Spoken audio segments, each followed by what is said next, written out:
तो कैसे हैं दोस्तों। मैं एक बार फिर आप सभी के लिए दिल को छू देने वाली माँ सबरी की कहानी लेके आया हूँ। आज की कहानी में हम जानेंगे कि कैसे माँ सबरी ने अपना पूरा जीवन भगवान राम के इंतजार में बिता दिया और कैसे भगवान राम माँ सबरी को ढूंढते ढूंढते उनके कुटिया तक आ पहुँचे।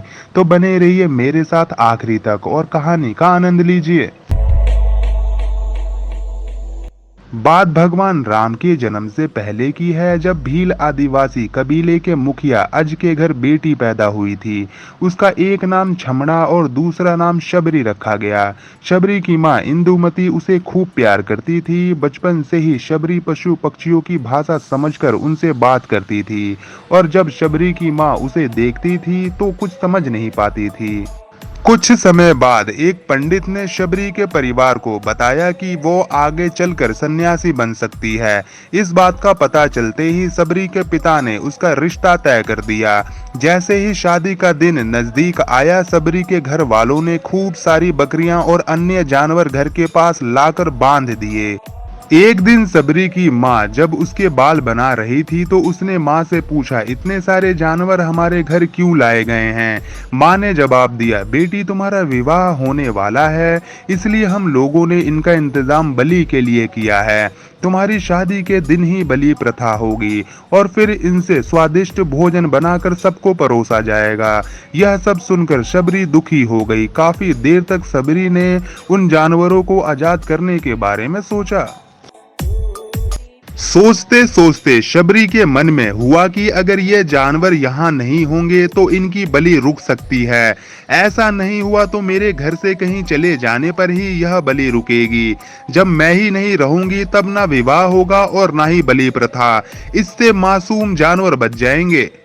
इसी सोच के साथ जानवरों को रखी गई जगह पर शबरी पहुंच जाती है। उसने सोचा कि उन्हें खोल देती हूँ, लेकिन वो ऐसा नहीं कर पाई। उसके बाद शबरी जंगल की तरफ भागने लगी। भागते भागते शबरी ऋषि मुख पर्वत पहुंच गई। वहां करीब 10,000 ऋषि रहा करते थे। शबरी को लगा कि वो भी इसी जंगल में किसी तरह ऋषि मुनियों की सेवा करके अपना जीवन जी लेगी। वो चुपचाप उसी जंगल में एक हिस्से में किसी तरह से रहने लगी। शबरी रोजाना ऋषि मुनियों की झोपड़ी के आगे झाड़ू लगाती और हवन के लिए लकड़ियां भी लाकर रख देती। ऋषि मुनियों को समझ नहीं आ रहा था कि जंगल में उनके काम अपने आप कैसे हो रहे हैं। एक दिन शबरी को किसी ऋषि ने देख लिया। उसे देखते ही उसका परिचय पूछा। जैसे ही शबरी ने बताया कि वो भील आदिवासी परिवार से संबंध रखती है तो उसे ऋषियों ने खूब डांट लगाई। शबरी को इस बात का बिल्कुल भी पता नहीं था कि उसकी जाति छोटी है और उसे ऋषियों द्वारा जाति की वजह से अपमान सहन करना पड़ेगा। इतना सब होने के बाद भी शबरी हर ऋषि मुनि के दरवाजे पहुंचती और उनके आंगन में झाड़ू लगाकर उनसे गुरु दीक्षा लेने के लिए कहती। हर कोई शबरी को उसकी जाति की वजह से अपने आश्रम से भगा देता था। ऐसा होते होते काफी समय बीत गया। उसके बाद शबरी मतंग ऋषि की कुटिया में पहुंची। वहां पहुंचकर मतंग ऋषि को शबरी ने बताया कि वो उनसे गुरु दीक्षा लेना चाहती है। उन्होंने खुशी खुशी उसे अपने गुरुकुल में रहने दिया और भगवान से जुड़ा ज्ञान देते रहे। शबरी ने भी अपने गुरु मतंग ऋषि की सेवा करने में कोई कसर नहीं छोड़ी। वो गुरुकुल के भी सारे काम करती थी। शबरी से खुश होकर मतंग ऋषि ने उसे अपनी बेटी मान लिया था। समय के साथ मतंग ऋषि का शरीर भी बूढ़ा हो गया था। उन्होंने एक दिन शबरी को अपने पास बुलाया और कहा, बेटी मैं अपना देह त्यागना चाह रहा हूँ। बहुत साल हो गए इस शरीर में रहते रहते। शबरी ने दुखी मन से कहा, आपके ही सहारे मैं इस जंगल में रह पाई हूँ। आप ही चले गए तो मैं जी कर क्या करूँगी। आप अपने संग मुझे भी ले चलिए, मैं भी देह त्याग दूंगी। मतंग ऋषि ने जवाब दिया, बेटी तुम्हें चिंता करने की जरूरत नहीं है। राम तुम्हारी चिंता करेंगे और ध्यान भी रखेंगे।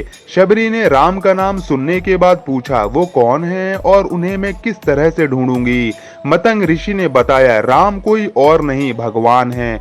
वह तुम्हें सारे अच्छे कर्मों का फल देंगे। तुम्हें उन्हें ढूंढने की जरूरत नहीं है। वो एक दिन खुद तुम्हें खोजते हुए इस कुटिया में आएंगे और तुम्हें उनके हाथ ही मोक्ष मिलेगी। तब तक तुम इसी आश्रम में रहो। इतना कहते ही मतंग ऋषि ने अपना शरीर त्याग दिया। शबरी के मन में मतंग ऋषि के जाने के बाद से एक ही बात थी कि भगवान राम स्वयं उससे मिलने आएंगे। वो रोज भगवान राम से मिलने के लिए बाग से अच्छे अच्छे फूल लाकर पूरा आश्रम सजाती और भगवान के लिए बेर तोड़ कर लाती। भगवान के लिए बेर चुनते हुए शबरी उन्हें चख लेती थी ताकि भगवान को वो सिर्फ मीठे बेर दे सके। रोजाना सबरी इसी तरह भगवान के दर्शन की आस में फूल और बेर इकट्ठा करती रहती थी। इसी तरह इंतजार में कई साल बीत गए। शबरी का शरीर एकदम वृद्ध हो गया। एक दिन आश्रम के पास के ही तालाब में शबरी पानी लेने के लिए गई। तभी पास के ही एक ऋषि ने उसे अछूत कहते हुए वहां से भागने के लिए कहा और एक पत्थर मार दिया। वो पत्थर जब शबरी को लगा तो उसे चोट लगी और खून बहने लगा। बहते हुए खून की एक बूंद उसी तालाब के पानी में गिर गई। तभी पूरा तालाब का पानी खून में बदल गया। ये सब होता देखकर ऋषि ने सबरी को ही डांटा और कहा कि पापिन, तुम्हारी वजह से पूरा पानी खराब हो गया है। रोज ऋषि उस पानी को साफ करने के लिए अपनी कई तरह की विद्याओं का इस्तेमाल करते। कई सारे जतन करने के बाद भी कुछ नहीं हुआ। फिर उन्होंने गंगा जैसी कई पवित्र नदियों का जल भी उस तालाब में डाला। फिर भी तालाब का पानी साफ नहीं हो पाया और वो खून जैसा ही रहा।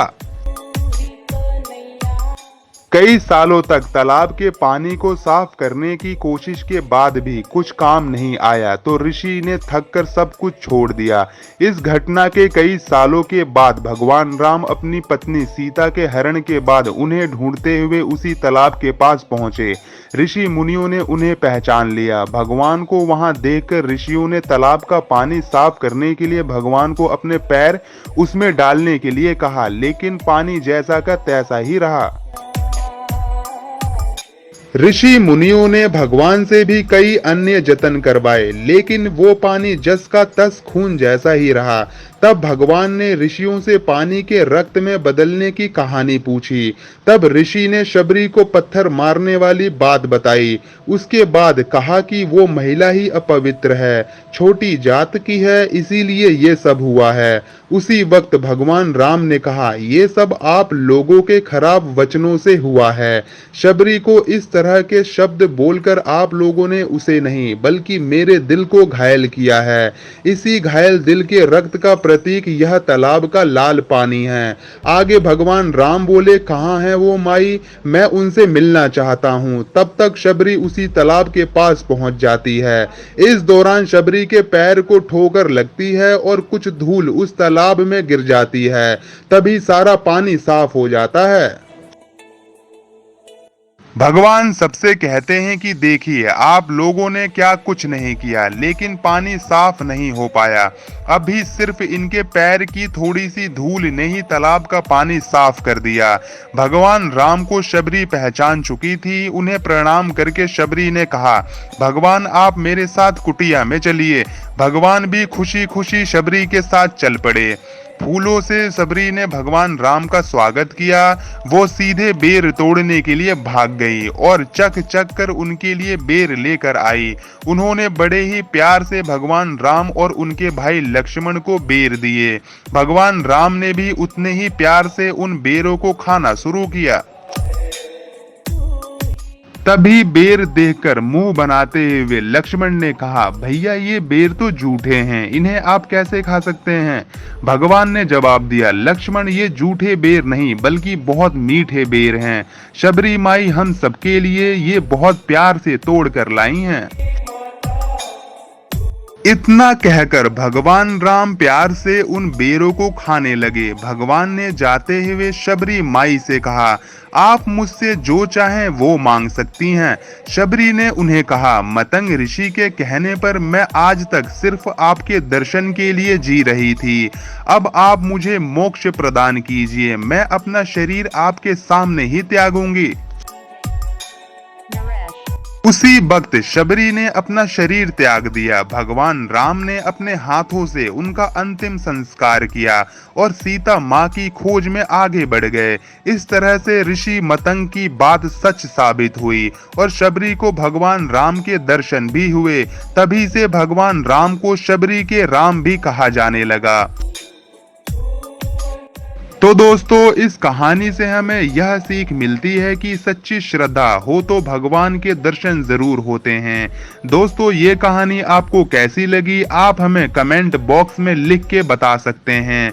और आप सभी अपना ख्याल रखिए और खुश रहिए। मैं अगले एपिसोड में नई कहानी के साथ मिलूंगा। जब तक के लिए धन्यवाद।